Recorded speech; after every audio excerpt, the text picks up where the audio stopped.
very much for attending the sports forum in person. And we have 12 people connected online.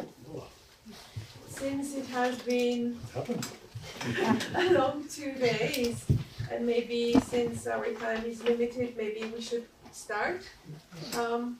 Anything you would like to say in Sabrina, or we can start? No, I would say we are, thank you for being here, because it's our annual gathering, and good to see that you are so many in person and online. So it shows, I believe, that not only there is an interest of the national federations and the stakeholders, all these delegates. We had around 300, not counting the additional FEI staff, coming from over 65 countries, which means I think that the sports forum is more relevant than ever before, and also your presence here with so many journalists online and in person is proof, I think, that the sports forum has proven its necessity in the decision-making process of the FEI, and that it is a good opportunity also for all the people to meet in a bit more relaxed and less formal environment than is our General Assembly in November. So that's what I wanted to say. So thank you for being here, and we are open for questions. You want to add something? No, I think. Or perhaps in Temecula next year. We thought last year that it would be there. Is it because it is too close to the desert, too far from the city? What are the problems that we cannot fix the place? What we can say is that the venue has not been finalized yet. And the organizing committee is looking at a lot of different aspects, such as the climate, such as the costs, because they want, and this is very clear instruction also from the IOC, that the new norm need to be as cost efficient as possible, which means that there are maybe some other options that do not need necessarily a remote Olympic village. So they are looking at that, they are finalizing, basically the organizing committee is finalizing the cost calculations of the different possibilities they see, and they will make a proposition to the normally end of March, so that was yesterday, to the IOC executive board that should then take a decision normally on the venue master plan on the 9th of April as well. And I believe we're not the only sport that with venues being reviewed or considered by the IOC. I mean, by the organizing committee, sorry. So just a little bit of patience, and then we will be able to communicate.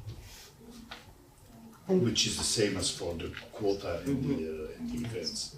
But there we are confident that it will be fine. About the presence of three disciplines and six events. So one of the conditions, you know that they have already confirmed basically jumping and dressage, and that eventing on the condition that the eventing discipline takes place in one venue, so that there is no need for an additional venue for the cross country. These are the options that we have. So we are not accepting a venue without a cross country. So that should guarantee us that eventing is in, and an additional condition was the cost efficiency, and that's where we are now looking at together with the organizing committee. And today, now, there is the program commission of the IOC that is in this meeting, and that will then make the recommendation to the executive board on the 9th of April. And the proposal of the organization committee has to be fully accepted by IOC and by FEI? Yes. Yes. That's correct. It's the role of the International Federation to approve the venue for the games. Anyone else? Yeah. Yeah, go ahead, Kate. Yeah. On the Olympic topic in your presentation yesterday, you perhaps you could elaborate a bit on the broadcasting figures that you mentioned. You said that Dressage was the most popular, it has strengthened the position of equestrian sport within the Olympic family. Could you elaborate a bit on that? Yes, I must say that, as I said yesterday, maybe a little bit of history. After London 2012, where we thought that we had the most fantastic games ever, with full stadiums, a fantastic backdrop, the Queen's House, the bank site, the Docklands. And it was the first time that the IOC evaluated basically the contribution of each event to the success of the games in terms of digital broadcasting media attention. These were basically the three pillars. The biggest pillar being broadcast, because that's where the IOC money comes from, and digital and written media. We did not do very well there because we were downgraded from an Olympic grouping. We went down from C to D, if my memory is correct. And we have fought that together with Princess Aya at that time, because we believed it was not really fair, because when we studied these figures, we saw that in our view you cannot compare a sport that has over 1,000 athletes in a quota that can accommodate over 200 national Olympic committees, which means that you can sell television rights in over 200 countries. You cannot compare that with a sport that can only accommodate, like us in that time, 30 nations. That's very difficult. So we found it was not really fair that there was no weighting factors in the evaluation. But okay, it was what it is. We fought. I can say that Princess Aya fought like a devil to turn this decision back, but we were not successful. But that has learned us a lot, and you remember that then in the other Olympic campaigns that we did, the two arts, and now Abound Like No Other. And so we have learned over the years how we can also improve these figures. And I can give you a couple of examples. In Tokyo, one of the biggest problems was that with the new television contract that the IOC had concluded with Discovery, it was very difficult to know where to watch the sport. I remember my own daughter calling me very angry because she could not follow jumping and dressage in Tokyo. So that made us think like we need to inform our community where they can see in their country the competitions. That's very difficult. And I'll give you one example. You remember that in Paris the Swiss team didn't make it to the final. Swiss television had planned to broadcast live the second round of the jumping competition, and they cancelled that and they put the jumping competition on a digital channel now. Sure not, Your Honor. No. We had all the full final on RTS2. Perhaps in the German part, but in the French part, I'm sure. Okay. I'm sure. But anyway. And we had good audiences even without Switzerland. But it was a miracle that we diffused that. I'm sure. But maybe not in the German part. This is the feedback that we got from. So, and Switzerland is of course a very complicated country because you have different television channels in the different languages. So just to explain the complexity, so we had really some tools, artificial intelligence based tools, turning to direct the people according to what region they were to the right channels to follow the questions for. So that was good.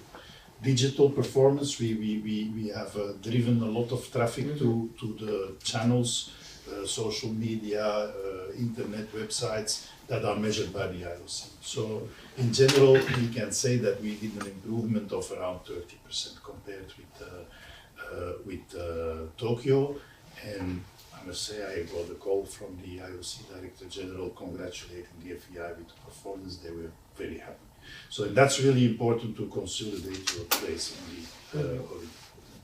Another thing which is also interesting and which is new, as you probably know, is the first time the Paris Olympic Games were the first time that the Olympic Committee concluded an agreement, a commercial deal with a hospitality company called On Location, They were very happy in Paris, but they could have sold 3 times as much as they had, which means that for on location, equestrian sport is one of the most important sports, not to say the most important, out of the opportunities to sell hospitality packages. And that's it's a very big deal with the IOC, so I'm sure that also on location is pushing the IOC to say, hey, we need equestrian sport in the program, because this is where we pay a lot of money to the IOC, so we need to make sure that we can gain back that money and make some profit. And move Versailles Castle anywhere in the world for its original Exactly. So to say that through these actions, so it's not coming like for free. We invested quite a lot of money in all these actions, but we were successful, and we will continue to work in the future on that way, because this is where all the different sports are compared with each other, and where a certain moment, which is now probably not the case in Los Angeles, because there are more sports than ever before in the games, but probably in the future there will be a reduction of some sports, and we will see what happens. But this is very important to consolidate our position in the Olympic movement and in the Olympic Games. We're safe for now. We are safe for now. That's good. We have already been, I mean, if you see the announcement for Brisbane, with the identification of a tomb as the equestrian venue, and when you see the plans that they have to make it a center of excellence, this is giving me a very clear indication that equestrian sport will be in the program in Brisbane. Okay. Sorry. Okay. Ladies first. I'm sorry. Yeah. Kim McMillan from Horse Illustrated in the United States. A follow-up question there, and then one for you, Mr. DeVos. So is there a way then to win back some equestrian media accreditations, because we were cut by what, 75% or something for specialty equestrian media? Our numbers were reduced a lot, so it's hard to maintain the digital, the whatever, print, TV, if our specialty equestrian media credentials are cut so much. And I'm told it's going to be even worse for Los Angeles. So is there a way for you to champion that in a little bit at least? Yeah, but I'm happy. Maybe with my other hat as a SWAT president, I'm happy to address that. Yeah, it was. They were cut drastically. Grania Willis can tell you more, but they were cut drastically, and it was very difficult. I actually had to buy tickets for Paris. I was accredited for the Paralympics, but for years I had been credited, and that's not just me, but I'm using myself as an example. The other question, we'll just leave that one, we'll table that one, is I know it's a little premature, but what would you like your legacy to be as you eventually leave office? And is there one thing that we didn't talk about at this forum that you would really like to see done before you leave? I know. You can ponder that and go on to someone else and come back if you wish. Sure. You're very kind. I think for me the most important is, and that was the session of this morning, is to leave the FEI in good hands. What we didn't talk about is the finances of the FEI. They are healthy. I think when I leave, the organization will be in a much healthier financial situation than when I arrived. And that's really important, because what you hear today, again, in every sports forum, we hear always a lot of new ideas, and all these new ideas, like IT, cost a lot of money. So we need the money to invest in the services that we provide to our athletes, to our organizers, to our officials, to all the stakeholders. So a financial healthy organization is certainly one of the things that I believe are very important for my legacy. Thank you. The IOC will have a new president in June. What is your do you want to have some innovation or change for IOC? What do you expect for the innovation? So you asked me that as an IOC member? as I have phrased, as we just for the clarity. No, I think again, congratulations to Kirsty Coventry for winning these elections in the first round, which is, I believe, sends a very clear message to the outside world that there is a kind of a consensus in the IOC. Congratulations also because she's the first female president. I had the opportunity to have a very long conversations with her prior to the elections to talk about the priorities that we see as SWAF for the new president. My view is, and now I'm talking as a SWAF president, is that, and she basically agreed with that, is that that the focus should come back again a bit more back to the sport. I mean, we are not the United Nations. There are, of course, a lot of aspects that are important, like human rights, like safeguarding, like health and things like that. But the core business of the IOC is also to organize Olympic Games, to organize every 2 years a big sport event. And we believe that focus should go a bit more in that direction. So that's what we hope. And of course, you can imagine that I have a very long list of points that I will have to tackle with the new president. Not in the least, you know that all, the discussions about the revenue distribution to the international federations. Do you have any more information, Diana Droz from EQUUS Television Network, about the accreditation process for LA? I mean, do we have a time frame or anything of when that will begin, or is it just too early to ask? It's too early to ask. Okay. But as soon as we know, we'll follow up on your query. Okay, thank you. As the new president of SWAF, you think it's going to have more function of this organization in the future in the next 4 years? Because as far as I think that it's just a load of all these venues to other IFs. But last year I noticed that they have 2 very important announcements. One is about the Paris Olympic, about the Chinese swimmers there, and they condemned the US one. I didn't expect it. I didn't expect the SYB so multi-function over there. Yeah. So what do you expect of this when you take it? No, what we are going to do, I mean, first of all, I have the utmost respect for my predecessor, Mr. Francesco Riccibitti, and at the time with his team, with the Director General Andrew Ryan.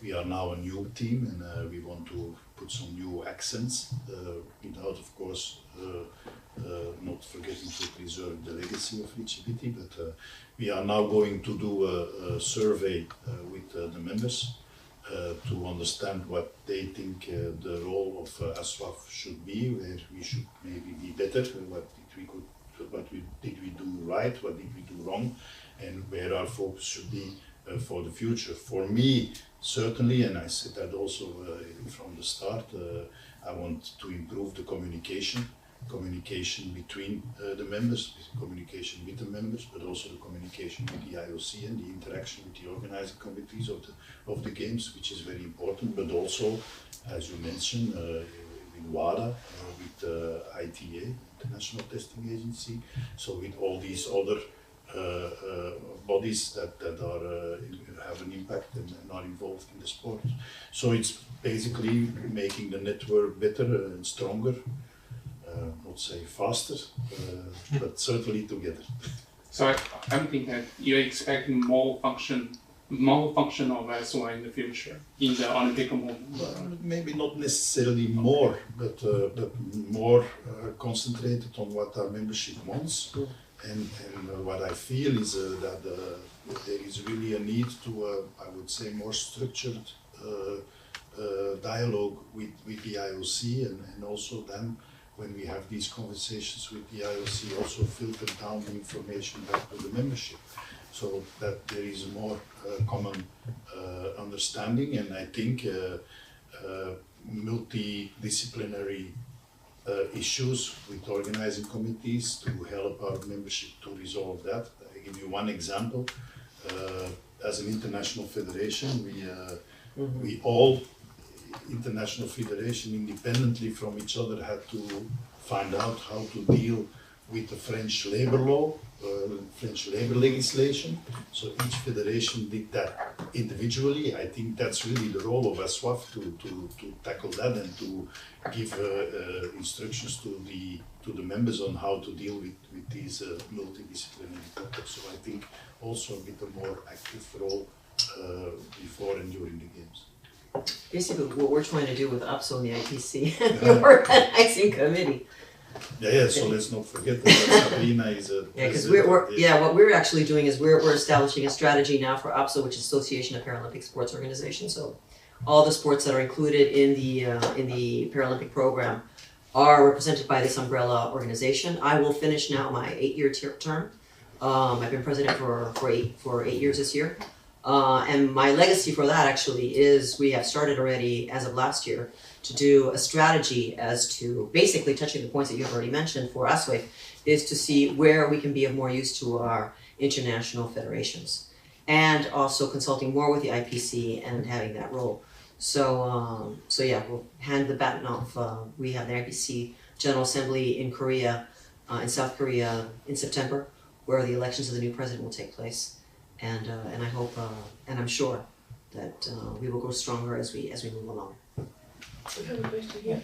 Yesterday, the dressage working group already presented a lot even of ideas after only some weeks of work, but it seems that there are some more concrete proposals will be needed in the future.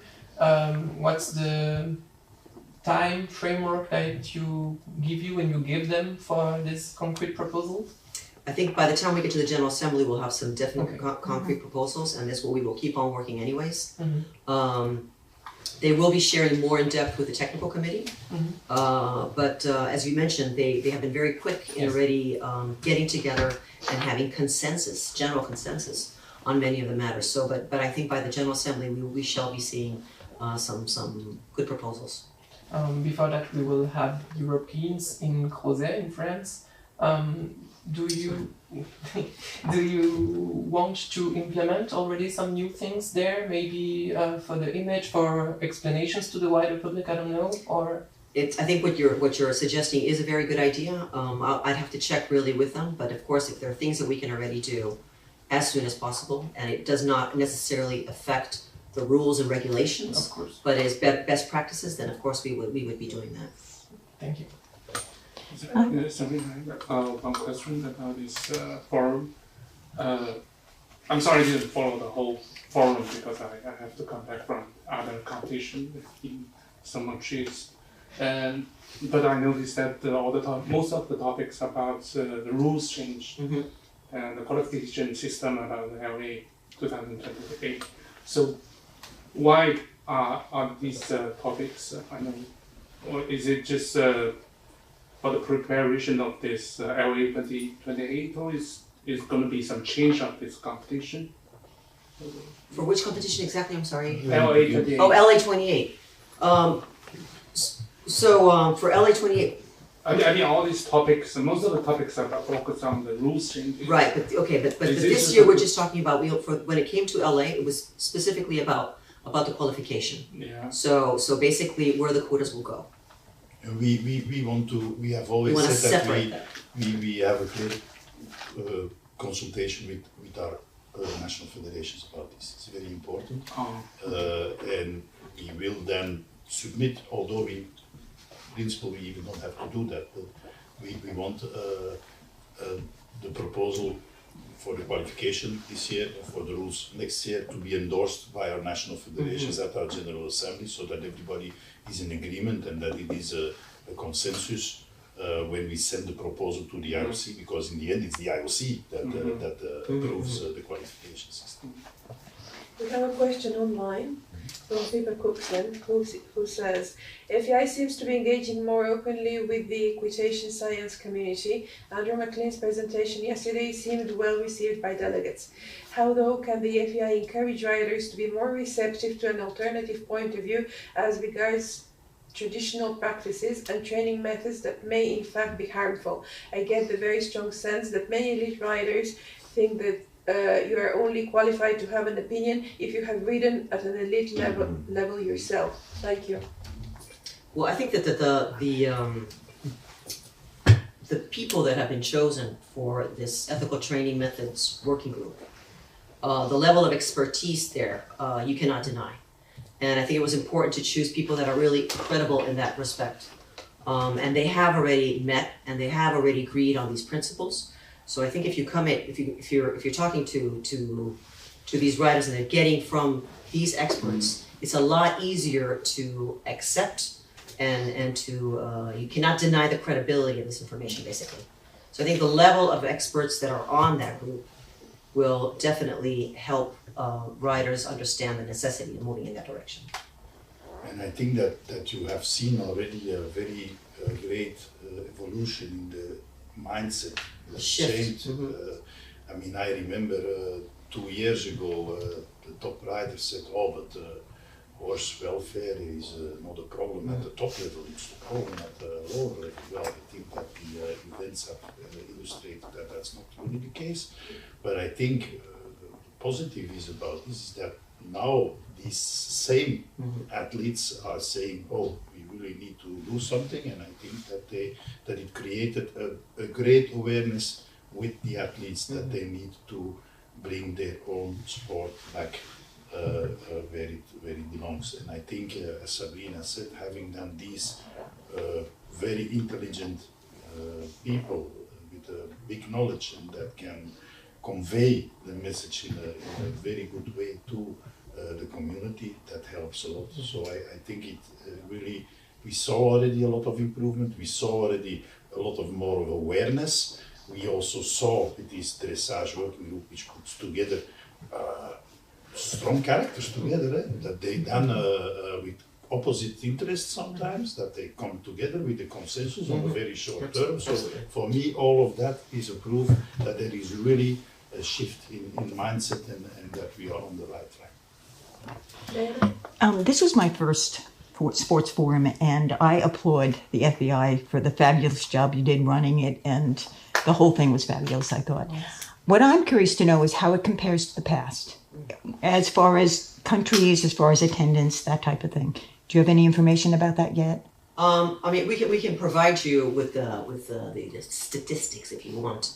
But what you can see, I believe, and some of you have been to many of these sports forums, I'm looking at the two of you, is that there has been a shift in the level of conversation and the level of engagement. In the beginning, you have to understand the reason for the sports forum was to have, to be able to present ideas. And in the beginning, when we tried to present ideas, there was perception that actually we were stuck on these ideas and that we were just going to present them and that we didn't care about anybody's position. And this was afterwards going to go to the General Assembly, and that was it. But so we had to learn also how to communicate better ourselves, to say, no, this is for consultation. We want your input. Then there has been now, I think, I believe, maybe I'm naive, but I believe that there is a bit more level of trust in everyone. The whole community seems to be trusting themselves more, that we are all in this together and we all want to achieve great things together and work together for the better good of betterment of the sport. So I believe that there has been a cultural shift, and I believe also that the content and the discussion also from the people in the audience it's just a lot more engaged than it was in the past. But we're happy to provide you via Malina also with we can see if there has been any major shift in the number of participation, the number of continents, and the number of countries participating. Actually, your answer was even better than what I was hoping to get from that. But in the beginning, it was controversial. I mean, people were ready to fight with each other, as you might remember. So it's something that we have to build up over the years to have the credibility that the topics discussed at the sports forum and the propositions made also from the room, that they were taken on board and that it changed the final decision. Because at that time we had this conversation with Princess Aya. I was at that time the Secretary General, and we said the problem is that we feel that some of our committees, they are living on an island, they are not really aware of what the consequences are for organizers. I've been an organizer myself for many years, and sometimes I had to say in the FEI, oh guys, stop, this is not going to work, this is not practical.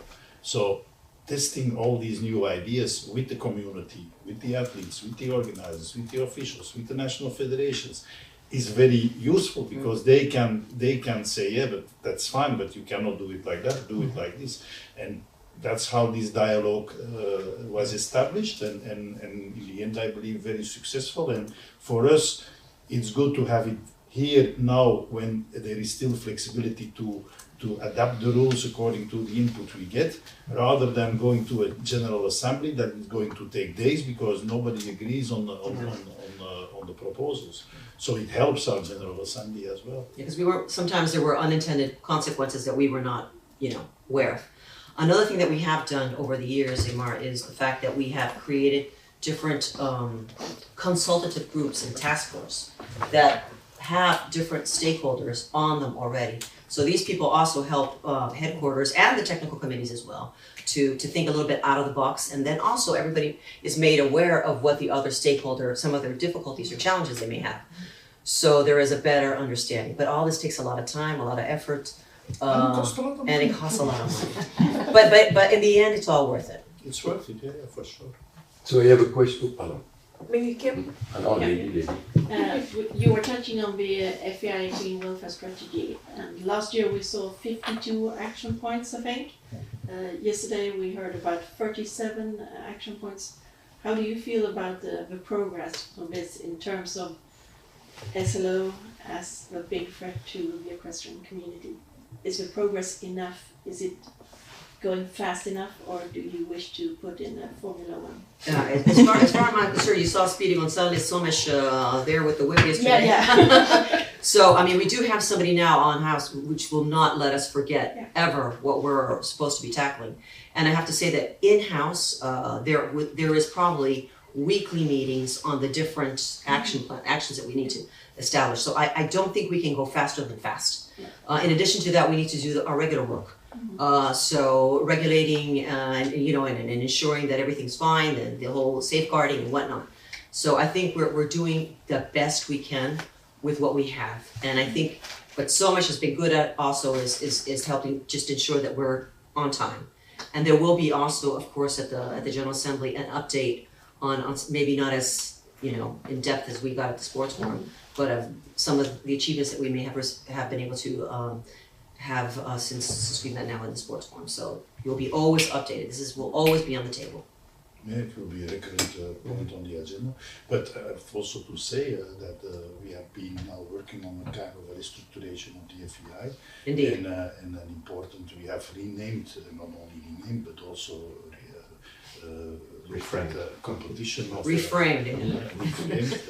The veterinary department, which is now more than a veterinary department. It's a department about horse well-being, or what is it? Welfare.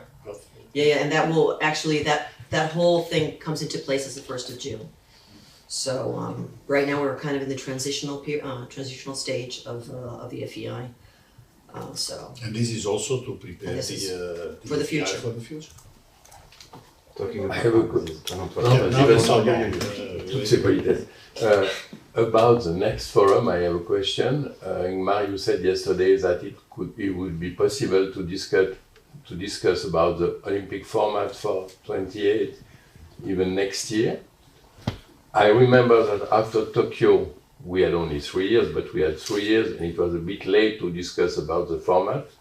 This year, the International Jumping Riders Club have asked to reconsider the format of 3 to have a drop score and to have 4. Is it really still possible to discuss about that next year? First of all, yes, after Tokyo we had only 3 years, and we are depending very much on the agenda of the IOC. So now we know that we have to provide the IOC with the proposed rules and formats for the Olympic Games for Los Angeles by the end of 2026. Qualification already before, because the qualification period starts already next year with the World Championships. Mm-hmm.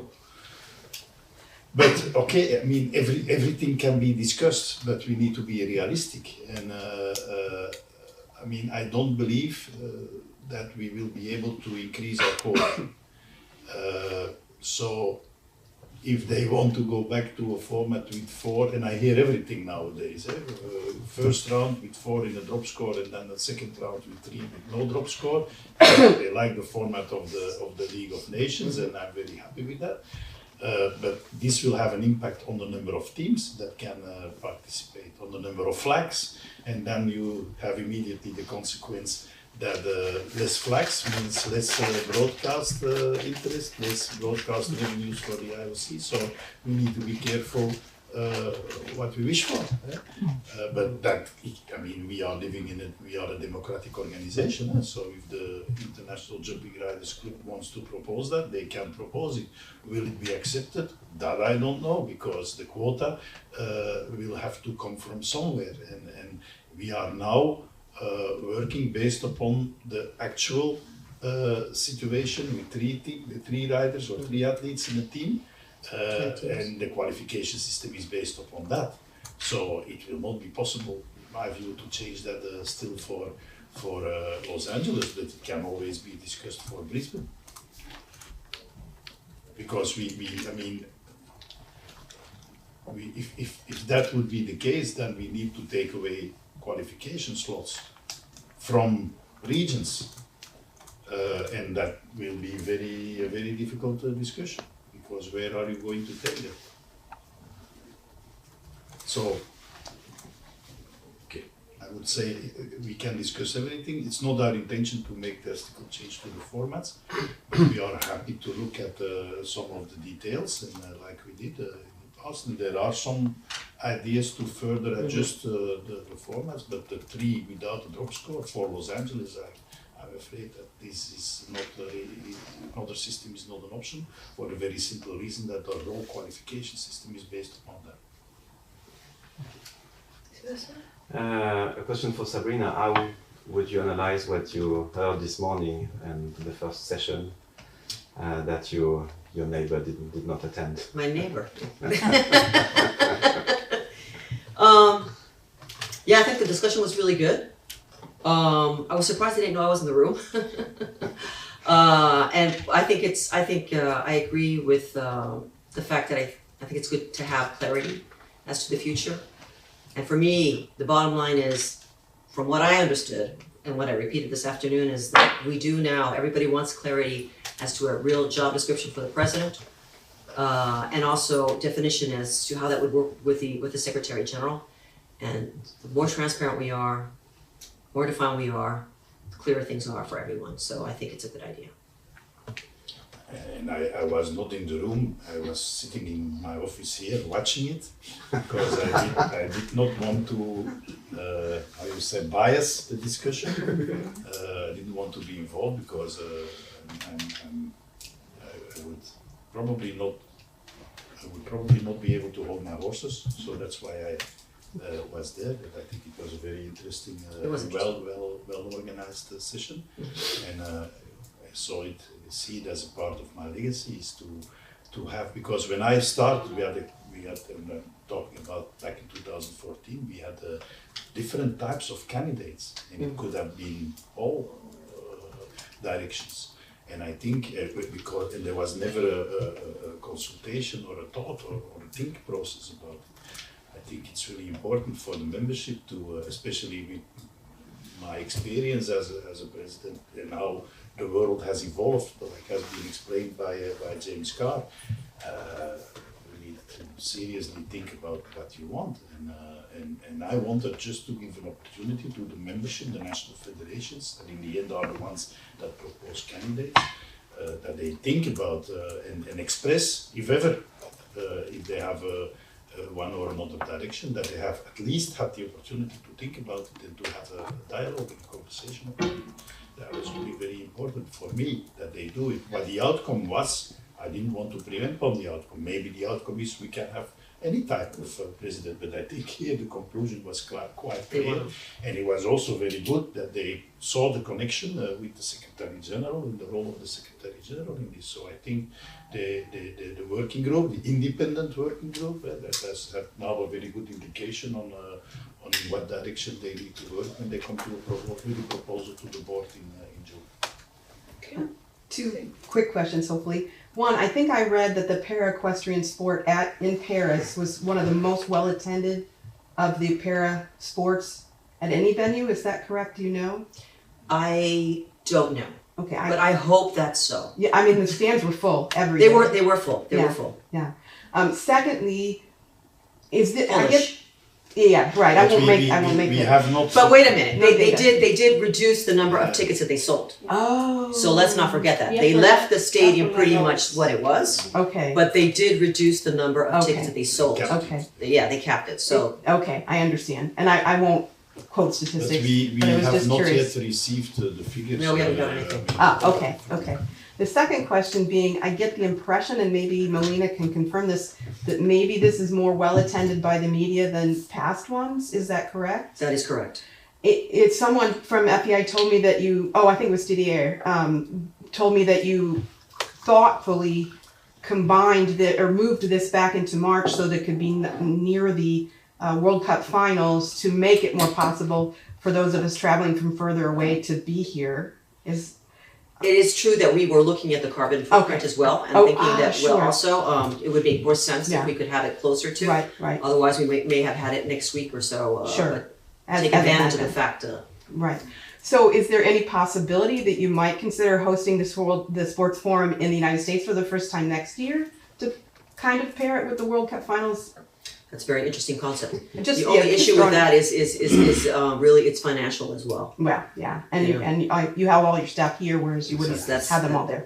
I just If we need wondered. to bring in all the staff that has been working here over these days to the United States, it's, Yeah, it's a it's big pretty costly. cost for the FEI. But it would be nice. And we have already the General Assembly that is traveling. Right, so that's what I was happy thinking. to come with the General Assembly to the United States if everybody can get his visa.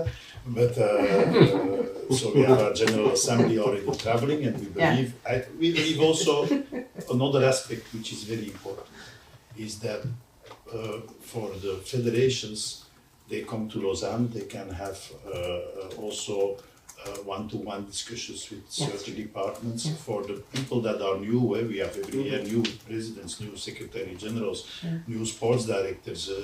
They come to Lausanne, so they know where we are, and so for them it's also important to see in what environment we are living and how we operate, how we work, and then tonight see the headquarters. So that has also that additional aspect. Yeah, wishful thinking on my part. Yeah, but your General Assembly could always Yeah.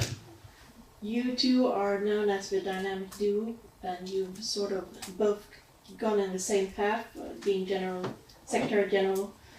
Is it possible to be president without having worked within the FEI? That's one question. And the second question is, are you a candidate for the presidency as you've gone in the footsteps of Mr. Rosa? Do you want to answer the first question? The first question. Is it possible Your time to to take go. on the presidency without having previous experience from working within the FEI as the organization is nowadays such a complex organism? I think it certainly helps because the organization and the sport has become so complex that knowledge is important. But of course, it depends on who is your entourage, who will be the Secretary General. I mean, I think an experience in equestrian sport is certainly very helpful. An experience in the FEI, certainly, but that can be in a committee or in the board or in one of the bodies of the FEI, or as a Secretary General, which was the case for me. So that helps. It helped me when I was president. So it certainly helps, but putting that as a condition, I leave that to the independent working group to make proposal to the board and to the board ultimately and the General Assembly to decide. But that was one of the questions. Do you need, is there a very specific background? Is there a certain education? Is there a certain experience?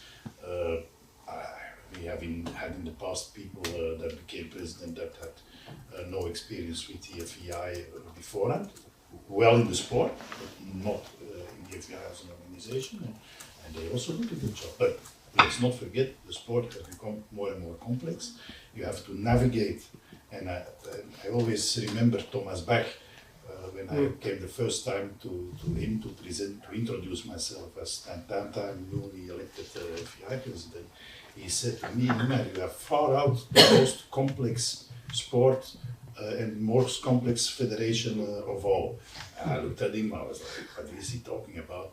But yeah, if I now have the opportunity to compare that with other sports federations, it's clearly the case. I mean, we have much more stakeholders, interested people. The people stay much longer in the sport, so they build up much more knowledge, much more history, and so they can talk much more about everything, and with all these different stakeholders. So it's very complex, and as an organization we try to navigate through that and taking the right decisions, which is not always easy because the interests are opposite, and we need to find the best way possible, and compromise is maybe not always the best solution. So sometimes we need to be hard and say this is how we are going to do it. But yeah, I think it helps certainly. I have been involved in horse sport all my life, basically, and with the FEI for 32 years.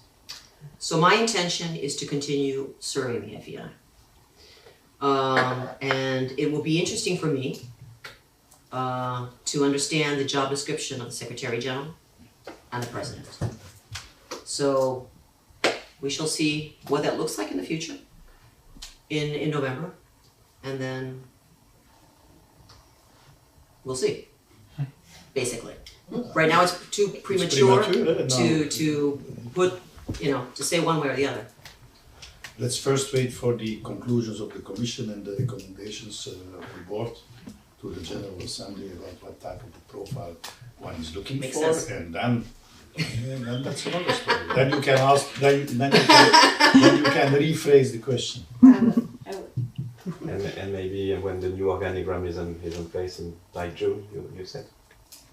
The new FEI structure. Yeah, so the new, with the executive director's position. Yeah, that was important change to me. Because maybe you did not expect to lose or to see so many directors going in such a short period, right? Well, I mean, during these past 5 years, with the decease of our beloved Marco, and also, age, people, retirement and whatnot, and then of course we had pregnancy leaves and whatnot, and what basically happened during that period is I became always the interim director of those different departments, and now I'm the interim director of communications and also commercial. So it is a lot to have 19 direct reports, and it's just not sustainable for the future. So I really wanted to make sure, and I'm very happy to have the support of my president and also the executive board to do this exercise.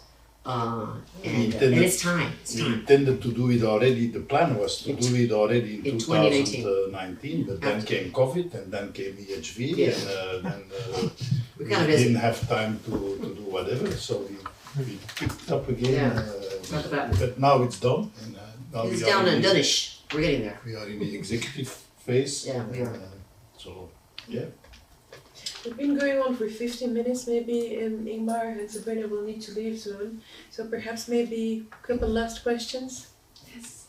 And about the job of the president and the general secretary, how much is it important to be involved in the sport yourself? I mean, we've seen some federation having Olympic champions at the highest point. Is it something important for the FEI too, to have somebody who, not jump the Olympics, but own horses, being the groom, or as we can see, somebody like Jessica Curtin has such a big impact and when she talks, we listen, because it's not always true, but she has the big experience. And is it something important to you? Well, I mean, I think having a level of horsemanship is important, but also having an understanding of how the system works. So, I mean, it's a combination of everything.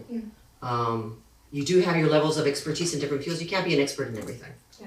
So yeah, but it is always good to have a level of horsemanship or understanding of the sport, be it from an organizer or having done before or whatnot. So yeah. I was happy to have my experience as an organizer, as a Secretary General of the National Federation, as a chef d'équipe, as a chef de mission. It helped me a lot to bring that into the FEI, because I thought at that time we missed it a bit. It was sometimes far from the reality. Directors looking more to the high level events and not to the whole picture. And for me, it helped a lot in my job, that previous experience. But it doesn't need to be. I was not an athlete, but I was an organizer. So that brings all different aspects. But we are happy to have quite a number of active riders in our organization. Oh, it's fantastic. So it also helps. One last question, maybe? Anyone? Are we done? Okay. Well, Thank Thank you very much. Maybe we'll have the presence of having your presence tonight at the headquarters. Or not? We're going to You Basel. go to Basel. Okay. All right. Well, we see you then in Basel. Yeah. Thank you very much for all your attention. Also to the people online. Thank you very much. Yep. And thank you to you two for giving us your time. Yeah, It's a very, very nice.